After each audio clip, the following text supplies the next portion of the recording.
বিশ্ব যদ্দূর জানি তোর ফেভারিট গাড়ি বাইক, একদম। যদ্দূর বন্ধু হিসেবে জানি তোর ফেভারিট জায়গা পাহাড়, হ্যাঁ, পাহাড়। যদ্দূর তোকে চিনেছি তোর ফেভারিট হবি হচ্ছে নতুন জায়গা এক্সপ্লোর করা, একদম, ঘুরে বেড়ানো। ঘুরে বেড়ানো। এই এই ব্যাপারটা নেই আমার ঠিক অতটা আইডিয়া নেই। এই যে এক্সপ্লোর করা নতুন জায়গাগুলোকে নিয়ে, তোর কোনো বিজনেস নাই, তোর এই ক্ষেত্রে কোনো আর্থিক লাভ বা অন্যান্য ক্ষেত্রে কোনো লাভ নেই। যারা এই ধরনের কাজ করে তারা এই ট্যুরিজম বা অন্যান্যের সঙ্গে যুক্ত থাকে। তুই তাহলে এই এক্সপ্লোরের নেশাটা তোর মধ্যে কিভাবে এলো? এটা আসলে নেশাটা অনেক দিনের। আহ, বলতে পারিস কলেজের সময় থেকেই ঘুরে বেড়ানোর নেশা। আচ্ছা তারপরে ধীরে ধীরে নেশাটা বাড়তে থাকে। আচ্ছা। এবার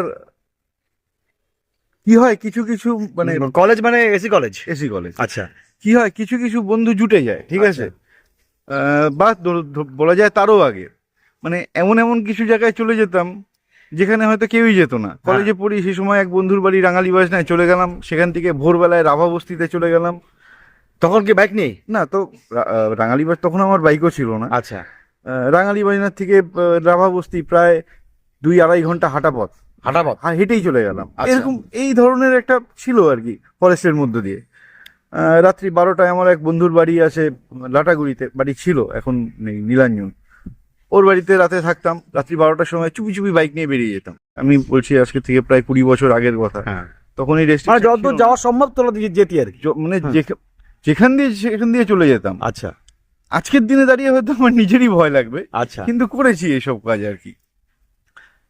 রাতে ফরেস্টে কাটানো মানে কোনো সেফ হোমে না, এমনি ফরেস্টের মধ্যেই রাত কাটানো, এইসব যা হয় আর কি, ছোট বয়সের কাজ ওগুলো করেছি। বাড়ির পারমিশন? পারমিশন দেয় নাকি কোনো বাড়ি আজ অব্দি এরকম বাবা মা পারমিশন দিবে? আচ্ছা, তারপরে ইউনিভার্সিটি লাইফ? তারপরে তো একটু মানে ছাত্রাবস্থাতে এইভাবেই কেটেছে। ছাত্রাবস্থার পরে যখন চাকরিতে গিয়েছি, উম, সেই সুযোগে তখন বিভিন্ন জায়গায় যাওয়ার একটা সুযোগ তৈরি হয়েছে, নিজের আর্থিক ক্ষমতা বেড়েছে। এবার সেই সময় দিয়েও বিভিন্ন জায়গায় যেতাম। আচ্ছা আমার কিছু বন্ধু আসে আর কি। আচ্ছা। তাদের কয়েকজনের তো আমার থেকেও ভীষণ বেশি, মানে আরো বেশি পাগল। আজকের দিনে দাঁড়িয়েও আজকের দিনে দাঁড়িয়েও নামগুলো শুনবো একটু। নীলাঞ্জন মিস্ত্রি, আচ্ছা কেডি, আচ্ছা। এরা সব মানে মানে ভ্রমণ পিপাসু তো ভালো শব্দ, এটাকে নিয়ে তুই যেভাবে খুশি মোর। আচ্ছা, মানে বাকিটা বললাম না। ঘুরতে উন্মাদ বলতে পারি। উন্মাদ একদম। আচ্ছা ঠিক আছে, ঘুরে বেড়াচ্ছে, আপলোড করছে ফটো, তার সাথে এক্সপ্লোর করছে নতুন নতুন জায়গা। এরা আমার থেকে আরো আরো বেশি পাগল আর কি। আমি এর থেকে তুলনামূলক একটু বেশি সামাজিক। তো এই যে যাই হোক, পাহাড়ে উঠছিস, বাইক নিয়ে পাহাড়ে ঘুরছিস, নানান জায়গা এক্সপ্লোর করছিস, তো এটা তো দারুণ রোমাঞ্চকর, বুঝলাম। একটু ঝুঁকিও তো থাকে? হ্যাঁ, ঝুঁকি তো কিছু ক্ষেত্রে থাকেই। তবে যদি বাইক নিয়ে যাওয়ার কথা বলিস, হ্যাঁ। বাইকটাকে যদি তুই তোর মতন করে চালাস, হুম। বাইককে যদি নিজের মতন করে চালানো যায়, তাহলে বাইক কিন্তু বিট্রে করে না। আচ্ছা বাইক তখনই ডিস্টার্ব করবে যখন আমি বাইককে স্বাভাবিকভাবে চালাবো না, রাস্তার মতন করে চালাবো না, নিজের মতন করে চালাতে যাব, ওখানে গতি তুলতে যাব, বা অন্যান্য যে সমস্ত স্টান্ট হয় বা বিভিন্ন জিনিস হয়, এগুলো যখনই করতে যাব তখনই বাইক আমাকে ধোকা দেবে। এটা ফ্যাক্ট। আদারওয়াইজ বাইকের মতন বন্ধু নেই, যদি আমি তাকে নিয়ে সুস্থ স্বাভাবিকভাবে চালাই। আচ্ছা, এবার তিস্তার পাড়ে, তিস্তার বাঁধে, তিস্তা বিশ্বর জীবনে একটা বিরাট অঙ্গ, এটা বলে দেবো, বলবো আমি আর কি। এটা একটু বল। তিস্তা তিস্তা পাড়েটারে তো আমরা মানে স্কুল কলেজ লাইফে তুই আমি সবাই একসময় আড্ডা মেরেছি। আমি স্পার না, মানে আমি বলছি আর কি। এবার তারপরে তিস্তা নিয়ে আমার ভালোবাসার জায়গাটা শুরু হলো আমার চাকরির থেকে। আমার আচ্ছা। চাকরি হচ্ছে প্রথম যে স্কুল, সেটা তিস্তার চরে, আচ্ছা এবং সেটা প্রায় বাংলাদেশ বর্ডারের কাছাকাছি। তিস্তার আচ্ছা। চরে মানে তিস্তার প্রায় তিস্তার ভেতরে বেল্টে 1-1.5 কিলোমিটার গিয়ে চরে যে স্কুলটা, আচ্ছা সেইখানে। এবার সেই সূত্রে সেইখানকার জনবসতি, তাদের সাথে আলাপ, আহ, একটা স্কুলে যা হয়, প্রায় 13 বছর আমি ওই স্কুলে ছিলাম। একদম। একদম ওই গোটা পদমতি সারাউন্ডিং একটা খুব ভালো সম্পর্ক হয়ে যায়। এবং আচ্ছা। সেখানে অদ্ভুত জিনিস আমি দেখতে পাই, যে তিস্তার ভেতরে হ্যাঁ বড় বড় চর, হ্যাঁ। এবং সেখানে প্রচুর জনবসতি। আচ্ছা মানে যেটা এখান থেকে বোঝাটা, আজকের দিনে হয়তো দাঁড়িয়ে আমরা দেখতে পাচ্ছি যে এই তিস্তার পারে কিছু বসতি দেখা যায়, কিন্তু আমরা যখন ছোট ছিলাম সেই সময় কিন্তু এই বসতিগুলো ছিল না, ফাঁকা ছিল। ফাঁকাই ছিল। হুম। তো ওই পাশ দিয়ে গিয়ে যখন পদমতির চরে ঢুকলাম, এবার আমি দেখে অবাক হয়ে গেলাম যে ওখানে পাকা ঘর বাড়ি অব্দি আমি দেখতে পাচ্ছি। এখন তখন আমি আচ্ছা। যখন গেলাম, প্রায় আজকে আচ্ছা। থেকে 22-23 বছর আগের কথা বলছি, আচ্ছা আমি মানে বেশ খানিকটা অবাকই হয়েছিলাম যে আচ্ছা তিস্তার ভিতরে এরকম বসতি। আচ্ছা পরে দেখলাম যে রীতিমতন ওইখানে মানে বসতি আছে, কি বলবো, চাষবাস হচ্ছে, বিভিন্ন ধরনের তরমুজ, এই ধরনের স্পেসিফিক জিনিস, তা বাদেও ধান গম এগুলো তো হচ্ছেই, নর্মাল যে চাষ হয় সেগুলোই হচ্ছে। আচ্ছা মানে অদ্ভুত ব্যাপার কি, যেখানে আমার স্কুলটা ছিল বা তার আশপাশ দিয়ে, ওখানে গেলে তিস্তার দিকে না তাকালে যদি আমি অন্যদিকে তাকাই, আমি মনে করবো একটা গ্রামেই আছি। আচ্ছা এই জিনিসটা আমাকে খুব মানে মাতিয়ে তুলেছিল, আচ্ছা যার ফলে তিস্তার ভেতরে বারবার গেছি। তিস্তার চোরাবালি কোথায় আছে সেটাও দেখেছি। চোরাবালির থেকে বাঁচার উপায় কি ওখানকার স্থানীয় লোকরা বলেছে, স্থানীয় লোকের সাথে নৌকা নিয়ে বরলি মাছ অব্দি ধরেছি, বাহ, অনেক কিছু করেছি আর কি। দারুণ দারুণ এক্সপিরিয়েন্স। রিসেন্টলি বেশ কয়েক বছর ধরে তিস্তা পাড়ে নানান জায়গায় রাত কাটিয়েছিস, এক্সপ্লোর করেছিস, তো বলবোই অবশ্যই। এক্সপ্লোর বলতে ওই জায়গাটা ছিলই, মানে আমাদের কাছে তুই তুলে ধরেছিস, তুই নীলাঞ্জন এরা। এই রাত কাটানোর এক্সপিরিয়েন্সটা কিরকম? এ তো অনবদ্য, আচ্ছা, মানে পাগলামিটা সত্যি কথা বলতে নীলাঞ্জন। মোটামুটি টেন্ট করেই বলতে গেলে। টেন্ট না রে, তাহলে কি? রীতিমতন ওখানে একটা ঘর বানানো হয়েছিল। আচ্ছা সেই ঘরটার আবার আমরা মানে কি বলে, গৃহপ্রবেশও করি। বাহ, মানে মানে ওই ভাবনি ইয়ে দিয়ে আর কি, আচ্ছা ভাবনি দিয়ে একটা ঘর বানানো হয়েছিল। ওটা আমাদেরই ঘর, তোদেরই খরচা? ওটা আমাদেরই খরচায়, আমাদেরই ঘর। ওই ঘরে রীতিমতন গিয়ে আমরা মাঝে মাঝে থাকতাম। আচ্ছা নীলাঞ্জনের মানে এই কাজটাতে নীলাঞ্জনের উদ্যোগটা সবচেয়ে বেশি, আচ্ছা। কারণ ও ওই ঘরে বসে বই লিখতো, যেটা ও পাবলিশ করলো পরে, তিস্তাবাথান। তিস্তাবাথান। হুম, এই তিস্তাবাথানের একটা বড় লেখা কিন্তু ওই ঘরটাতে বসে। আচ্ছা ফলত মানে আমরা ওখানে রাতে থেকেছি, ওখানে পাশে যারা আছে তাদের সাথে আলোচনা করে গল্প করে তাদের বাড়িতেই কিছু সময় খেয়েছি, বা তাদের থেকে এরকমও হয়েছে তাদের থেকে হাঁড়ি কড়াই নিয়ে নিজেরাই রান্না করে রান্না খেয়েছি। করেছিস? এরকম বহু করেছি, মানে বহুদিন আর কি।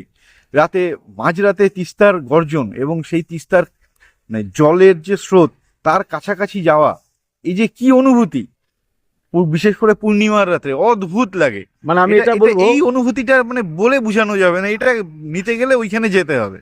ভাবনি ক্ষেতের মধ্য দিয়ে গিয়ে একদম তিস্তার সামনে পড়া, এবং মজার ব্যাপার হচ্ছে সেখানে কিন্তু শিয়াল টিয়াল থেকে শুরু করে অনেক কিছু থাকে। আচ্ছা এক সময় তো বাঘটাগও থাকতো, ইদানিং বাঘ আসে না।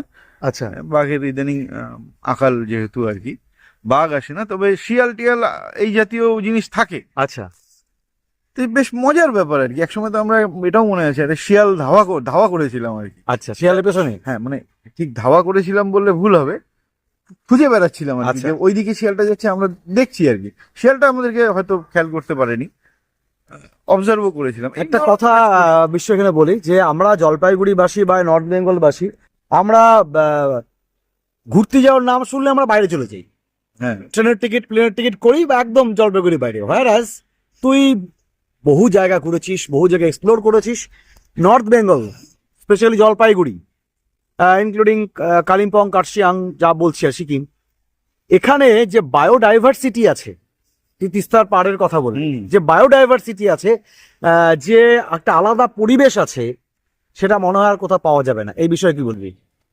বেশি দূরে না সত্যি যাওয়ার দরকার নেই, মানে ওই যদি কাছাকাছি যাই তাহলে আমরা অনেক কিছু দেখতে পাবো। এই যে আচ্ছা। তিস্তার কথা তো বললাম, আমি পাহাড়ের কথা বলি এবার। দার্জিলিং পার হয়ে একটু আগে গিয়েই ডান হাতে একটা জায়গা আছে, ঠিক আছে, দাওয়াই পানি বলে। আচ্ছা, মানে দাওয়াই হচ্ছে ওই ওষুধ, পানি হচ্ছে জল। আচ্ছা ওটা একটা ওয়াটার স্প্রিং আছে আর কি। আচ্ছা বলা হয় ওখানকার জলে স্নান করলে নাকি সব রোগ মুক্ত হয়। আচ্ছা, সেটা হয় কিনা জানি না, সেগুলো মিথ। কিন্তু এটা ঠিক যে প্রচুর লোকাল ওষুধ, বিভিন্ন ধরনের পাতা, এটা মানে কিন্তু ওখানে medicinal plant বলতে পারিস? এখন ওরা এখানে ব্যবহার করছে। আচ্ছা, মানে সিঙ্কোনা টিঙ্কোনা এগুলো তো জানি আমরা সব ব্র্যান্ডেড এগুলো। প্ল্যান্টেড, হ্যাঁ। কিন্তু আনপ্ল্যান্টেড যেগুলো, হ্যাঁ। মানে যেগুলো নর্মালি ইয়ে হয়, ওই একটা লঙ্কা আছে না, ডাল্লো লঙ্কা, হ্যাঁ, ডাল্লো, হ্যাঁ, গোল গোল লঙ্কা হয়, হ্যাঁ, ওই লঙ্কার যে পাতাটা ডাল্লো পাত, আচ্ছা, এটাও কিন্তু অদ্ভুত মেডিসিন। এটাকে ওরা ব্যবহার করে। মানে আমি বলছি ওখান যারা আদিবাসীরা আছে বা সাধারণ জনবসতির যারা আছে, সাধারণ মানুষ যারা আছে, তারা কিন্তু এখনো দেখেছি এই ধরনের জিনিসকে ব্যবহার করে। আচ্ছা। আমরা ছোটবেলায় ব্যবহার করতাম না, কেটে গেলে কোথাও গাঁদা পাতা, গাঁদা পাতা ঘষতাম, হ্যাঁ। এই আমরা হয়তো দু একটা জিনিস মানে ওখানে এখন এটা প্রচলন আছে? এখন এই জিনিস প্রচলন আছে। বাহ। ওরা ওরা বিভিন্ন ধরনের এই ধরনের প্ল্যান্টকে ব্যবহার করে, যেগুলো প্ল্যান্টেড নয়, যেগুলো অটোমেটিক্যালি মানে ন্যাচারাল গ্রোথ হয় আর কি, যে সমস্ত, সেগুলো ওরা ব্যবহার করে।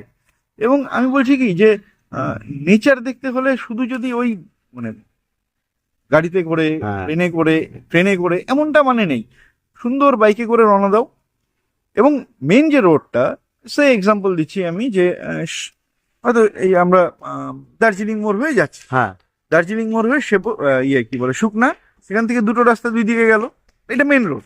এবার ধরলাম আমি স্ট্রেট রাস্তায় যাচ্ছি, যেটা রংটং হয়ে, তিনধারিয়া হয়ে, কালিম্পং হয়ে, কার্শিয়াং হয়ে যাচ্ছে, এটা মেন রোড। বা ধরো এদিকে সেবকের থেকে আমি যেটা গ্যাংটকের দিকে যাচ্ছি, হ্যাঁ, এগুলো মেন রাস্তা। আচ্ছা।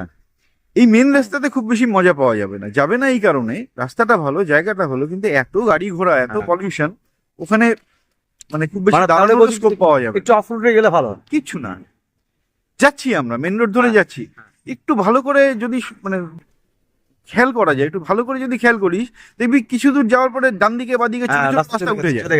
এই রাস্তাগুলো ধরতে হবে, নেচারকে জানতে গেলে এই রাস্তাগুলো ধরতে হবে।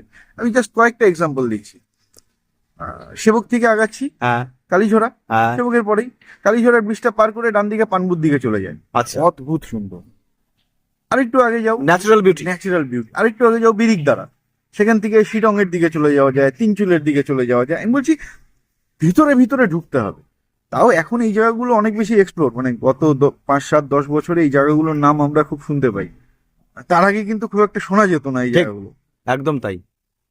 এখন আরো ভেতরে ভিতরে আমরা বিভিন্ন জায়গায় যাচ্ছি, মানে ধরো এমন রাস্তা যে একটা রাস্তা ডান দিকে নেমে গেছে, যাই না, দেখে আসি না জায়গাটা, মানে এটাও জানিস না ওটা আদৌ এন্ড আছে কিনা। বেশ কিছু ক্ষেত্রে আমরা ব্যাকও করেছি, বেশ কিছু ক্ষেত্রে, যে আচ্ছা এই রাস্তাটা এখানে শেষ, আচ্ছা ব্যাক করলাম, জানি না, জাস্ট জানতে। এবং ওই রাস্তাগুলো গুগল ম্যাপেও নেই। আচ্ছা, মানে গুগল ম্যাপ তো সেটাই হয় যেটাতে মানুষ মানে ওখানে করে, কি বলে ওটাকে, ইমপ্ল্যান্ট করে। বেশ কিছু রাস্তা এরকম পেয়েছি যেগুলো গুগল ম্যাপে নেই, কিন্তু রাস্তার এক্সিস্টেন্স আছে, বাড়ি ঘর কিছু আছে, ন্যাচারাল বিউটি আছে, খুব সুন্দর জায়গা, লোকেরা দেখতে পায় না কারণ গুগল ম্যাপে নেই। তো এই জায়গাগুলোকে এক্সপ্লোর করার মজাই আলাদা। তাহলে তোর টিমে নীলাঞ্জন, তুই আরো যে কয়েকজন আছিস, আমাদের একটা বেশ বড় টিম আছে, বেশ বড় গ্রুপ আছে, কিন্তু সবাই সবসময় হয়ে ওঠে না। যা হয় যে আমার মতন কাজের তাহলে বিভিন্ন লোক, যার যেটা যখন সম্ভব, তোরা আমরা বেরিয়ে পড়ি, 2-4 হলেই আমরা বেরিয়ে পড়ি। ঠিক। আচ্ছা, শেষ করবো একটা কথা দিয়ে। সত্যজিৎ রায়ের বিখ্যাত সিনেমা অরণ্যের দিন রাত্রি, সেখানেও একটা ব্যাপার ছিল, একটা রিমিকও হচ্ছে। হ্যাঁ, তো এই ব্যাপারটাকে আমি তোদের সামনে রাখলাম। এরকমই জলপাইগুড়িতে দিন রাত্রি, পাহাড়ের বুকে দিন রাত্রি, তিস্তার বুকে দিন রাত্রি, বিশ্ব নীলাঞ্জন, এরা চলুক। কেডি, আচ্ছা কেডি, আমি আমার সঙ্গে পরিচয় নিজে দিয়ে, কেডির বাড়ি শিলিগুড়িতে। আচ্ছা, তাই ওখান থেকে এসে করছে এই টিম, আমি সাথে আছি। আর এই নতুন নতুন জায়গাগুলো কমসে কম একটু আমাকে জানাস। ঠিক, একদম, থ্যাংক ইউ। ওকে।